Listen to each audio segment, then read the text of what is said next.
In 1956, Jack Parshall faces one of the most challenging air crash investigations of all time. When you talk about an accident in the Grand Canyon, you're talking about both hostile, inaccessible, remote, and dangerous. Hot enough to melt aluminum. This was the age in which accident investigation began to grow up. Now, let's see what we got in the DC-7. Damn! The world expects answers from Parshall. Right there. The consequences for getting it wrong in any respect could have tremendous negative ramifications for this fledgling industry. Parshall makes a frightening discovery about commercial aviation. It isn't safe. It's not a matter of the system being broken. Guys, we don't have a system. Mayday, mayday.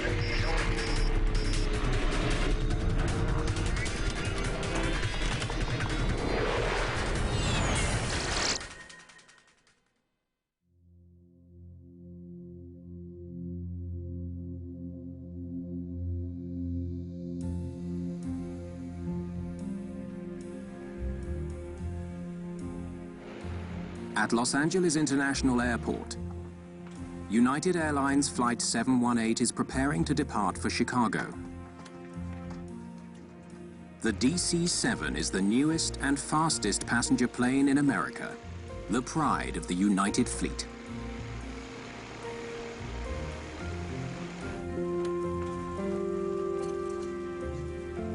I'm sorry, sir, there's no smoking until after takeoff. In 1956, airline travel is something few people have had a chance to experience. There are only 117 commercial aircraft in the entire state of California. The girls were off, bound for New York. They were walking on air even before they got on board. Flying had a panache about it. Now, part of this was because it cost a lot, and there was a level of exclusivity about it, but there was also a level of civility about it. Expertly prepared and tastefully served. It was a special deal. A DC-7 can carry almost 100 passengers non-stop from coast to coast. It was no longer a situation where people said, well, you're going to go fly commercially, you're putting your life on the line. It was getting to be reliable. It was getting to be, if not ubiquitous, then fairly common. Chicago for dinner, gentlemen. Dinner can't come soon enough for me.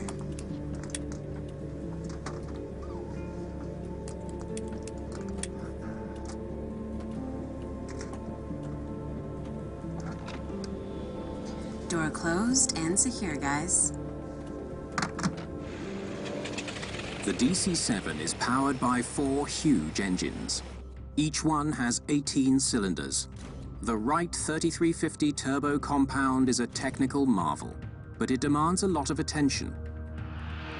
Good morning, ladies and gentlemen, and welcome aboard United Airlines 718. Our captain today is Bob Shirley. You're in good hands.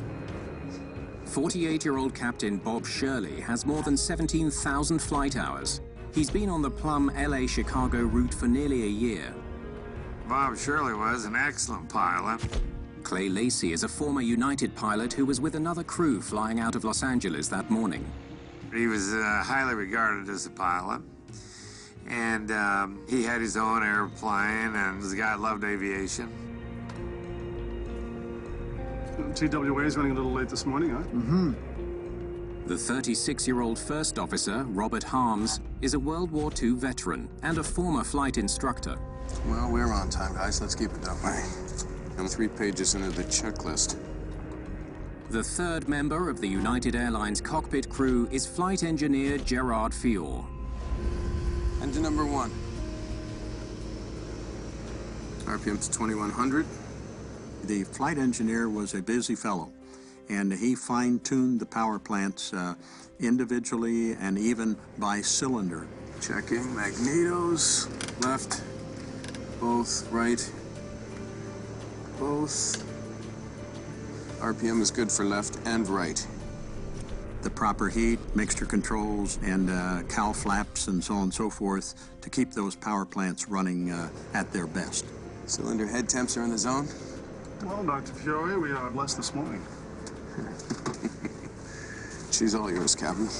While the United crew waits to taxi, The tower controller gives instructions to the plane ahead of them, a TWA flight to Kansas City. TWA-2 cleared for takeoff on runway 25 right. Roger, copy. Cleared for takeoff, 25 right.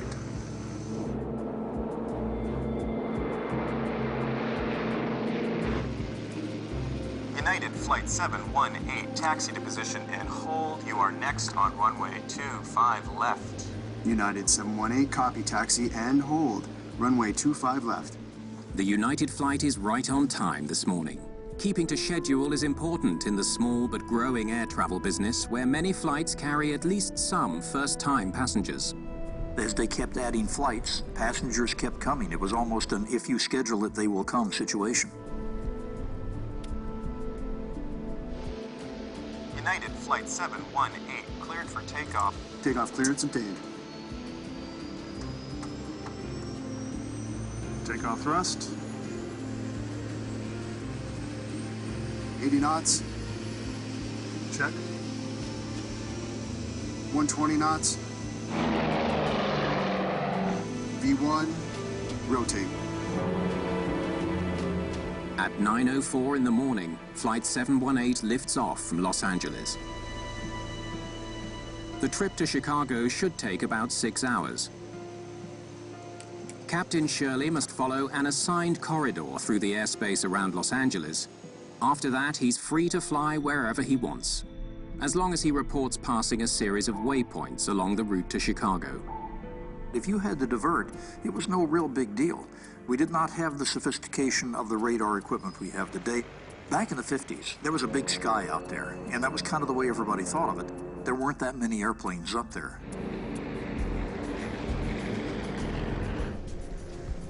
Can I offer you something to drink, ma'am? The engines sound good, Mr. Fiore. How are the temps? Hey, old steady, skipper. Still running a little rich. We were very interested in those days in policing the passengers. Oh, time for some introductions. Knock yourself out. Good morning, folks. Captain Bob Shirley here. It is a beautiful, bright day. We're almost at our cruising altitude of 21,000 feet, which is almost exactly 4 miles. If only 10% of the people had flown, we were certainly trying to get more people to fly, so try to make it a fun, interesting experience. 54 minutes into the flight, the DC-7 reaches its second waypoint. United 718, we're at Needles. 958, 21,000 feet. Clear skies, course direct to Durango. Estimate crossing the Painted Desert Line at 10:31. 10:31. The crew will next check in when they cross a point on the map known as the Painted Desert Line. I'll try to get you some spectacular views in the next half hour, so I'd stay glued to those windows. We're just crossing into Arizona. On the right, you can see Lake Havasu. Where we are, it's about 10 below zero, so don't go rolling down those windows now. Cruising at 21,000 feet, the crew spots thunderclouds ahead and adjusts their course. Back in those days, if we'd see a thunderstorm ahead or a line of thunderstorms, we'd turn and try and go between two of the cells. And without radar, we didn't tell anybody. We'd just steer around. Folks, we got a little weather, so it could get a bit bumpy, nothing to worry about. Just keep your eyes peeled and you'll get a spectacular view no matter where you're sitting. How are we doing on your side, Bob? Thunderhead 5 miles south. We're clear of it. Damn! Shocked passengers have no idea what's gone wrong. Oh, God! Bang, bang, bang, bang, bang! Come on, baby, come on!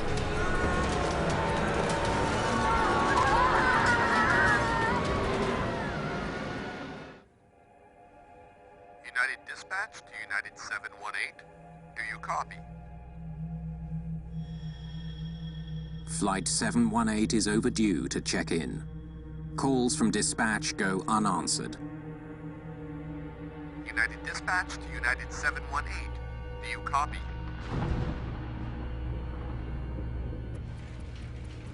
Air Traffic Control Headquarters in Salt Lake City. CA Salt Lake. Controllers here don't normally communicate directly with flight crews. They get flight information by phone from airline dispatchers who are in radio contact with their pilots. At 10:51, they get a disturbing call from United Airlines dispatch. Salt Lake. Understand, United 718, 20 minutes overdue at Painted Desert.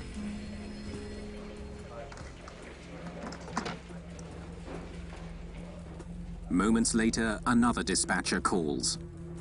More disturbing news.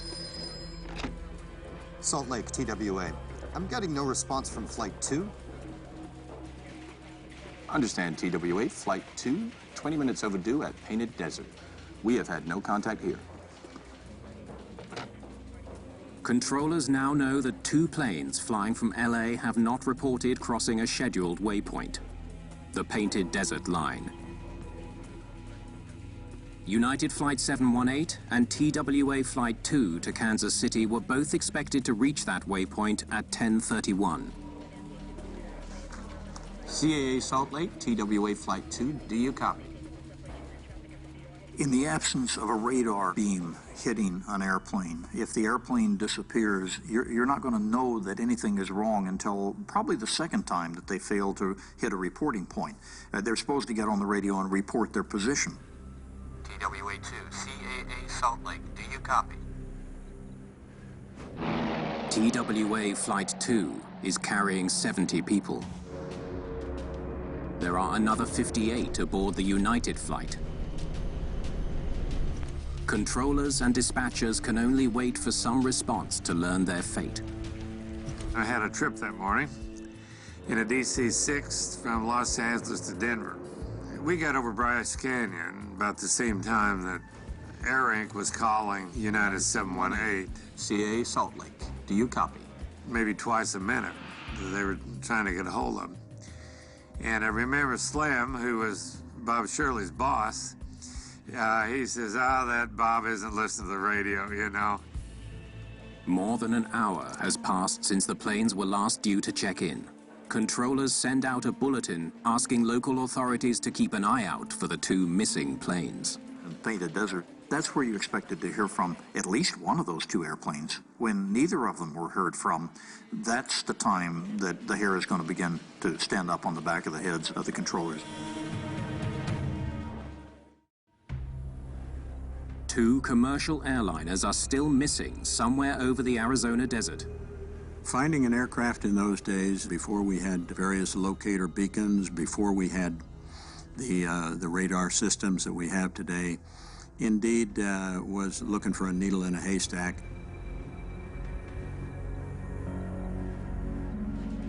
The next morning, news comes from authorities in Arizona confirming everyone's worst fears. They found him? The remains of 2 different planes have been spotted in Arizona's Grand Canyon. There was a gentleman named Palin Hudgens, who was an air tour pilot, who had heard that there were missing airplanes, and he was flying along looking at anything he could see down there, and he sees some smoke coming up from Char Butte. The twisted wreckage of United 718 lies on a rocky ledge, 210 meters up the sheer canyon wall. The air tour pilot spots the second crash site, on the floor of the canyon about 2 kilometers away. He banks around, comes in for a closer look, and there is the most distinctive structure in commercial aviation at the time. The tail of a constellation with the 3 prongs. There's just no mistaking that. We had 1 aircraft up on a bluff. We had pieces down in crevasses, engines and parts lying in various places. The immediate priority is to get rescuers into one of the least accessible places in North America. When you talk about an accident in the Grand Canyon, you're talking about both hostile, inaccessible, remote, and dangerous. Richard Rodriguez is a former investigator with the Civil Aeronautics Board. You're 1,000 feet above riverbed, for instance, depending upon where you are. So it's a very dangerous place to work. When rescuers finally reach the crash area, they first find the scattered remains of TWA Flight 2. Reaching the wreckage of the other plane will be even more difficult. These are mountaineers from Denver's Rocky Mountain Rescue Club. Near the rim of the Grand Canyon Gorge, they collect their gear. These mountaineers will attempt to scale the steep walls from the floor of the canyon in order to reach an abutment on which rests the shattered wreckage of the United Airlines DC-7. It's not long before rescuers come to a grim conclusion. Everyone aboard both planes is dead. It is now up to investigators from the Civil Aeronautics Board to piece together what happened. The Grand Canyon is a graveyard for 128 passengers and crew of 2 airliners which crashed on peaks little more than a mile apart. The impact reduced the wreckage to carbonized smears of paint and metal. None survived. The sudden loss of 2 of America's most modern airplanes shocks a country that has come to think of air travel as luxurious and safe. We were not familiar as a people with having massive tragedies like this and a huge body count, especially in this fledgling thing called commercial aviation. We were used to an airplane crashing every now and then. It was a fairly common occurrence, but not 2 very safe airliners. Air accident investigators are shuttled to the crash site by helicopter. The investigator, of course, is driven by a desire to know what caused the accident for the simple reason that we want to prevent it from ever happening again. The team's lead investigator is well suited for the job. Jack Parshall is an aviation legend, not only an experienced pilot, but a crash survivor himself. This was one of the pioneers. This is a guy who's flown airmail, he's done it all over the years, and he's also had 4 crashes of his own. You would want somebody exactly like this on the job of trying to piece together the dynamics of a crash as well as piece together the metal. All right, let's figure out what's what. Start mapping this out. The pieces on the ground will tell Parshall what happened in the air. Folks, we've got a little weather, so it should get a bit bumpy. How are we doing on your side, Bob? Thunderhead 5 miles south. Could a sudden thunderstorm have produced turbulence violent enough to knock both planes out of the sky? Damn!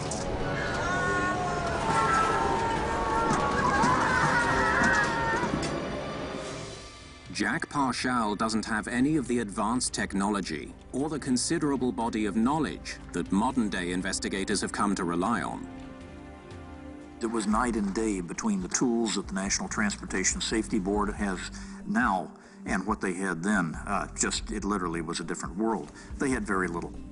Broken fragments of the plane and his own expertise are all he has to solve this mystery. This is what's left of the cockpit.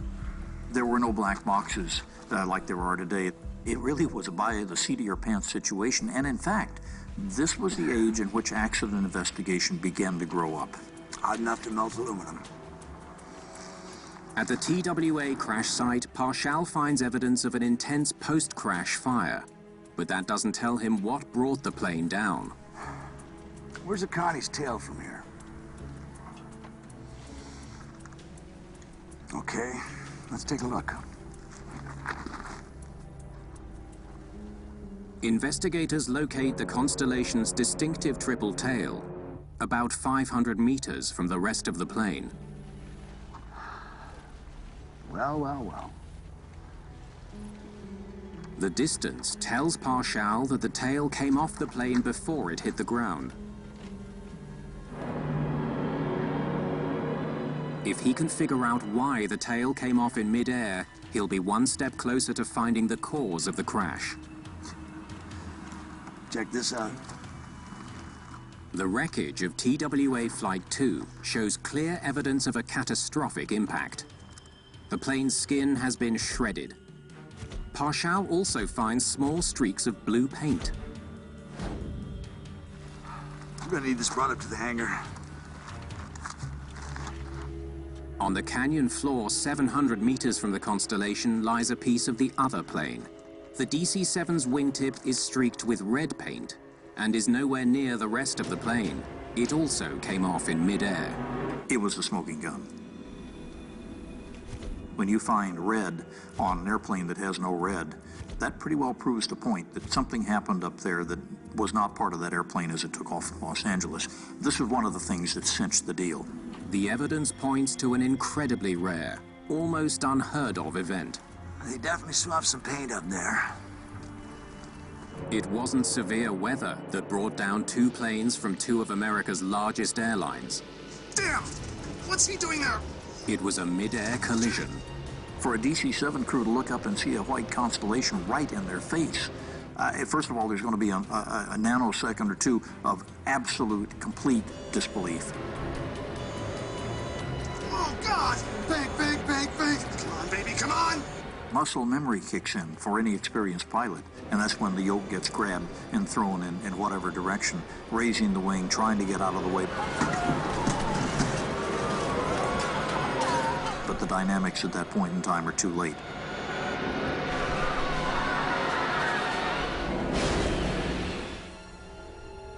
The collision over the Grand Canyon is one of the most significant accidents in the history of commercial aviation. It was an earth-shaking event that took place there that day. What Jack Parshall uncovers through his investigation could affect commercial aviation across the country. Already certain there's been a mid-air collision, he now needs to figure out exactly how the two planes collided and why. Can we get that piece over there, please?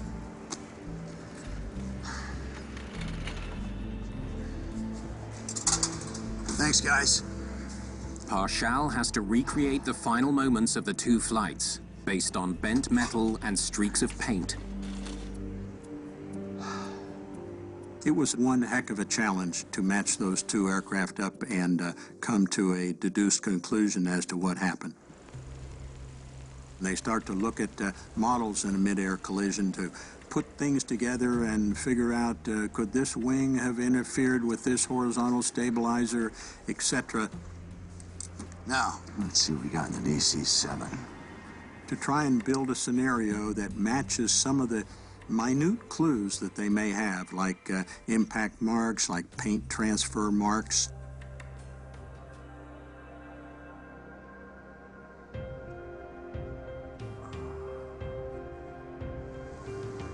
Take a picture, please.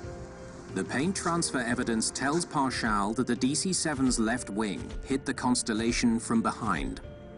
It was obvious that the DC-7 had probably overrun the constellation from the right rear side.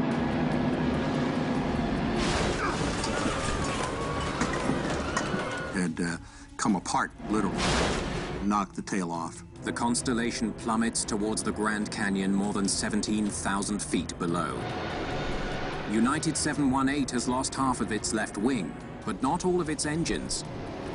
What's the damage? Number one engine is out. Airspeed! 260!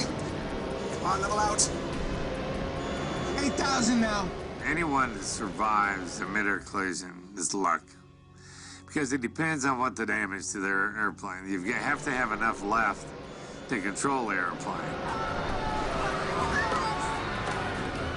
Less than a minute after the collision, TWA Flight 2 slams into the canyon floor. In the DC-7, Bob Shirley and his crew struggle to avoid the same fate. Come on, pull up! Pull up! This airplane is going to be rolling rapidly to the left, and it has no control.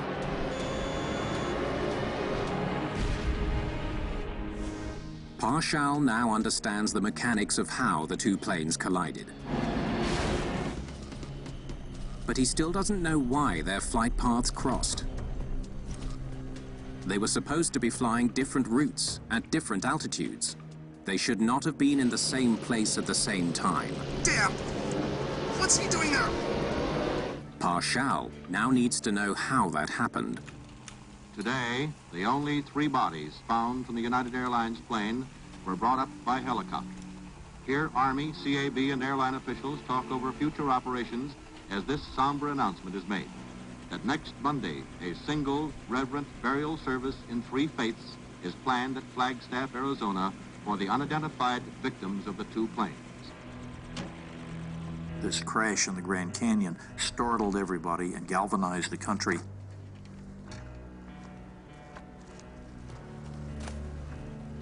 I would just imagine that Parshall was very cognizant of the fact that this was probably the most critical investigation he had ever been involved with, and that the consequences for getting it wrong in any respect could have tremendous negative ramifications for this fledgling industry. Investigators continue climbing through the wreckage of two passenger planes that collided over the Grand Canyon.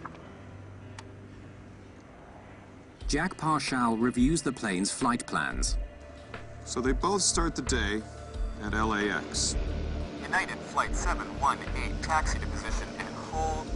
Let's see. 718 was cleared Green Airway 5 out of LA, direct to Palm Springs Junction, to Needles, then on to Painted Desert Line, here at 21,000 feet.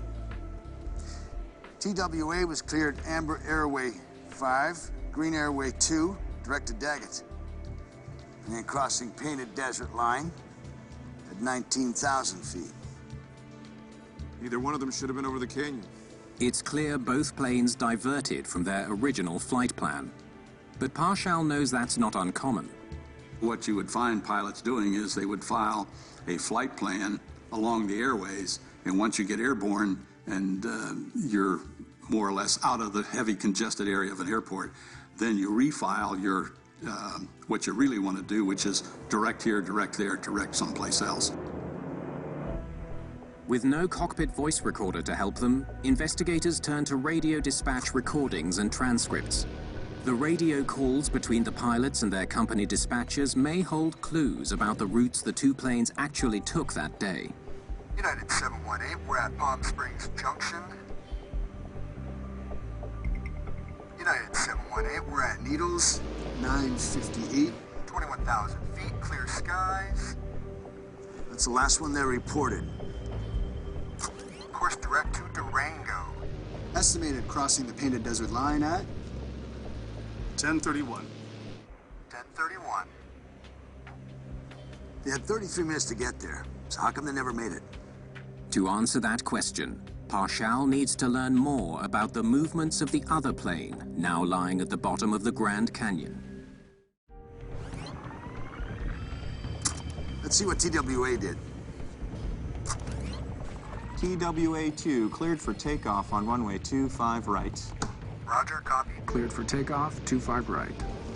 TWA Flight 2 took off 3 minutes ahead of the United flight in a different direction. It was to fly northeast, towards its first checkpoint, Daggett. TWA-2 en route Kansas City, passing Daggett at 19,000. Roger, TWA-2, 19,000 at Daggett. The TWA pilot was Jack Gandy. With 15,000 hours as captain, he was nearly as experienced as United's Bob Shirley. Gandy knew these skies well. He'd flown this route nearly 200 times. Good morning, TWA dispatch, TWA-2. We've got a little bit of weather here we want to get on top of. Be a good man and ask Salt Lake to clear us to 21,000.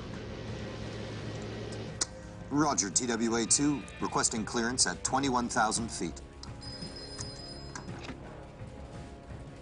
So, TWA asked for 21,000. So Salt Lake clears them? No. Request denied due to conflicting traffic. Advisory, TWA-2, Unable to approve to 1,000. due to traffic. That's a no-go on 21,000. United 718 is there. Captain Gandy wants to avoid the clouds in his path. And in 1956, he has another way to accomplish that. Let's just get on top of this stuff. He uses visual flight rules, or VFR. Roger that. Advise Salt Lake I'm going to VFR and 1,000 on top. Salt Lake, TWA-2 requesting 1,000 on top. Maintain at least 1,000 on top. Advise TWA-2 his traffic is United 718, direct Durango. The TWA crew was cleared to fly 1,000 feet above the clouds, but warned to look out for United 718. Well, they used to have a procedure to operate 1,000 feet on top. It meant you stayed 1,000 feet away from clouds, but you stayed in the clear, and you were supposed to be VFR. looking around for traffic. So, at Daggett, he asked for 1,000 on top. That's all fine. So where does that get him? His next report is from Mojave at 9:59. TWA-2 passing Lake Mojave, 1,000 on top at 21,000. Estimate Painted Desert at 10:31. Half an hour after requesting 1,000 on top, Gandy reports his actual altitude. 21,000 feet. Now they're both there.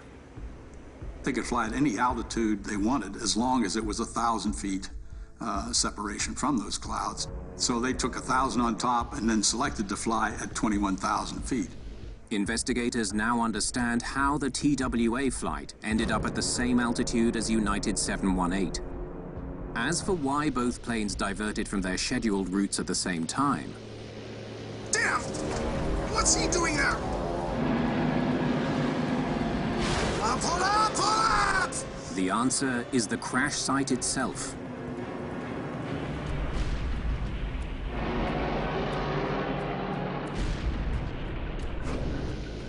An awe-inspiring natural wonder. Let's give him a look, shall we? All right, Captain. It was common of making a few turns over the Grand Canyon to show people the Grand Canyon. I mean, that happened every flight because the Grand Canyon is such a spectacular sight. Wonderful sights to see way down below. The Grand Canyon, for instance, one of the 7 wonders of the world. Sightseeing in terms of what you could show to the passengers was something that really lit up the senior flight crew. I can actually show you something that nobody else can show you. I can dazzle you with things that you, as an ordinary human being who doesn't fly, would never see. Just keep your eyes peeled and you'll get a spectacular view no matter where you're sitting. How are we doing on your side, Bob? Thunderhead about 5 miles south. We're clear of it. Okie dokie. We've got some room. You were free to, if you wanted, deviate a little bit for sightseeing. That you could. It wasn't dangerous. Nothing dangerous about it. Damn!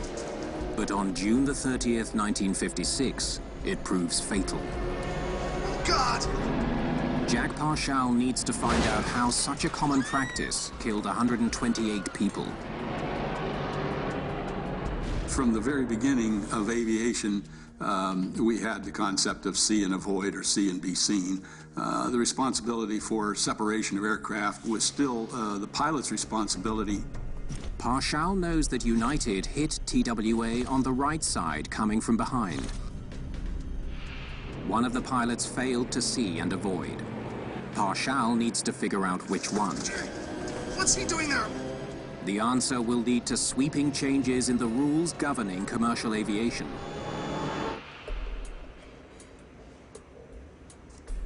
All right, let's see what Captain Shirley can see out there. Using a scale model of the DC-7 cockpit and airspeed estimates for both planes, Parshall tries to calculate the distance at which the United pilots could have first spotted the constellation. What were the views of the flight crew members from each one of the aircraft? Could they have seen each other? Did they try and avoid each other? So if they ended up like this, let's go back a couple of minutes. Those are the kinds of things that that investigator in charge, I'm sure, was asking himself and getting his team together to try and deduce from the evidence. I'm gonna need you over there. Investigators begin to suspect that there may be serious problems with the whole idea of see and avoid. All right, keep going. Keep going. Let me tell you one of the dirty little truths of commercial aviation from the 50s all the way to now. We have been under see and avoid, but you can't see in most cases, even to avoid. And that's because the windows are very small. All right, keep going. A little bit further. Keep going. Stop. Come back half a step. Right there. That's where Shirley would have first seen the Connie. Since the DC-7 was behind the constellation, it was Captain Shirley's responsibility to avoid it. Oh, God! Big, big, big! Come on, baby, come on! Parshall wants to find out if he had enough time to do that. There are basic rules, and those basic rules are to, indeed, if you see an impending situation, the overtaking aircraft will give way to the aircraft in front. The 6 pilots in both planes were preoccupied with the demanding job of flying their aircraft. In a piston plane, you had the throttles, you had the propeller, RPM to adjust your RPM. The engines sound good, Mr. Fiore. How are the temps? Yeah, old and steady, Skipper. Still running a little, Rich. There's really a lot more to do flying a piston airplane. That'd be 53 miles. Parshall's test shows that in theory the Constellation would have been visible to the DC-7 crew when it was 85 kilometers or 53 miles away. The numbers suggest that Captain Shirley had 2 full minutes to avoid a collision.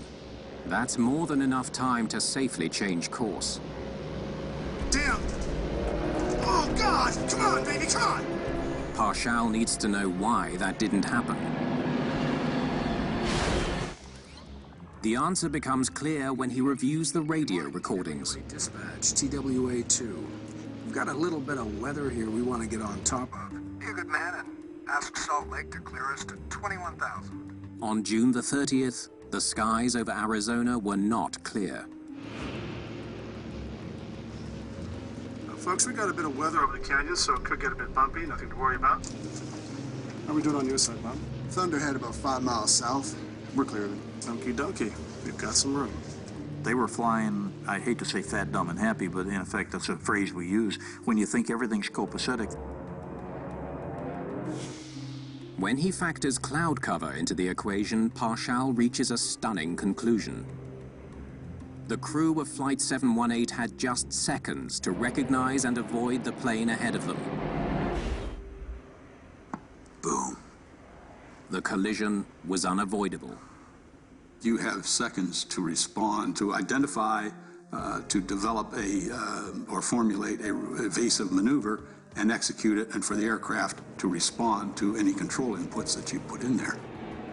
There was no indication in the heads of any of the pilots on either of those 2 flight decks that they were in proximity of anybody else in a dangerous way until they came around a cloud and all of a sudden the DC-7 crew has a Connie right in their face. And the Connie crew, I'm sure that they, to the moment of death, had no idea whatever hit them.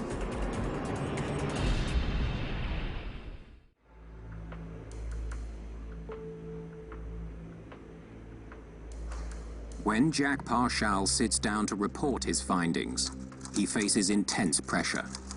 The reputation of an industry hinges on what he has to say. We're really there to try and prevent the next accident, a recurrence of similar circumstances that set up an accident. But certainly with the high death toll, 128 people died that day, 2 major airlines of America running into each other, there was a call to find out who was guilty, who was to blame. The obvious conclusion is that the pilots were to blame. That's a no-go on 21,000. United 718 is there. A lot of people want to lay the blame on TWA's captain, Jack Gandy. Roger that. Advise Salt Lake I'm going to VFR and 1,000 on top. It was Gandy's decision to switch altitudes that put his plane in the path of United 718. But a strict interpretation of the rules would put the blame on United pilot, Captain Bob Shirley. Damn! What's he doing there? In a perfectly sterile analysis of this, the overtaking aircraft, the one who's overtaking the other aircraft, has the legal responsibility of avoiding the aircraft they're overtaking. Right there. But Parshall's calculations have shown there was no way for Captain Shirley to avoid the collision.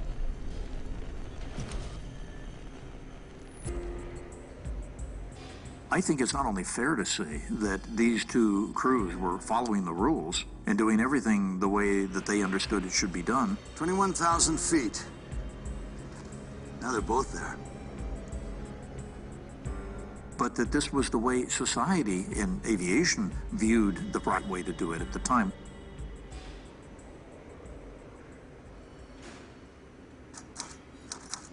There is one last possible culprit.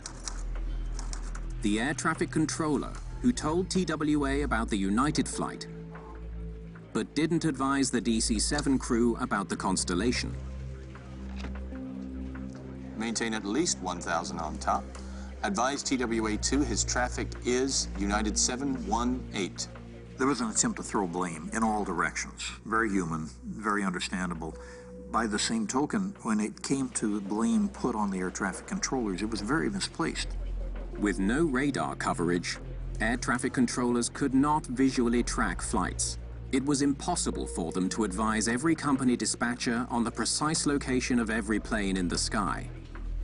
I think if we try and pin the issue down to who was to blame, we're probably looking at this accident in an inappropriate way.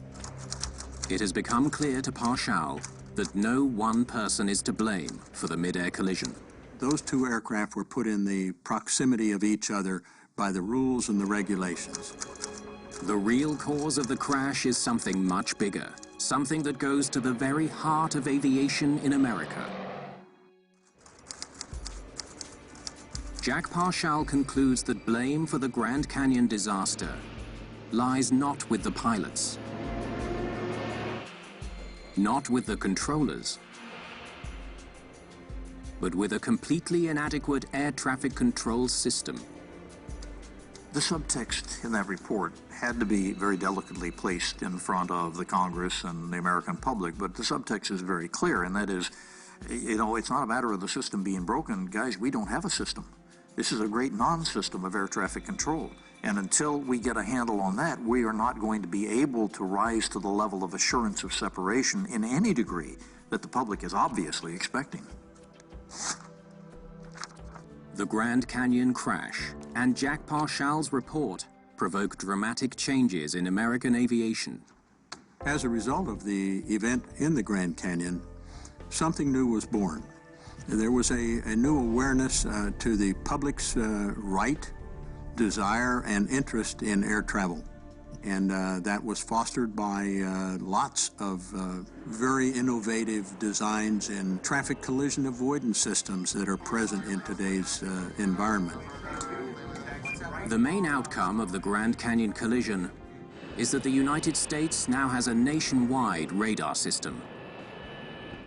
Controllers can now track the movements of planes in even the most remote parts of the country.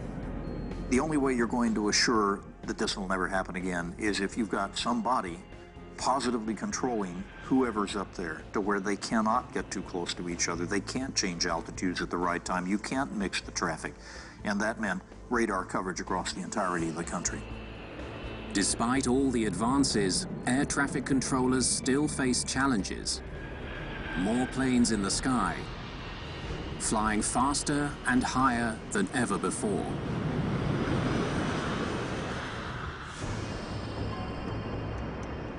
And though extremely rare, mid-air collisions still do occur.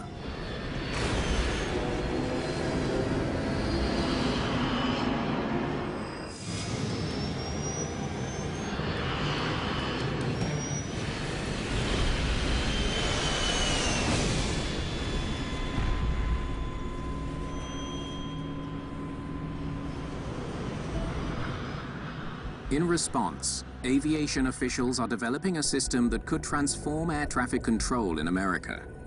The Next Generation Air Transportation System, or NextGen, will use GPS satellites to give pilots the precise location of the traffic around them. By the year 2020, pilots will know exactly how close they are to all other aircraft without air traffic controllers having to tell them. Hopefully the next generation of air traffic control will look back on that event of the Grand Canyon, and we'll try and get ahead of it before such another tragedy does recur. As the era of romantic air travel fades into history, the lessons learned from the Grand Canyon disaster remain. Flying can always be made safer.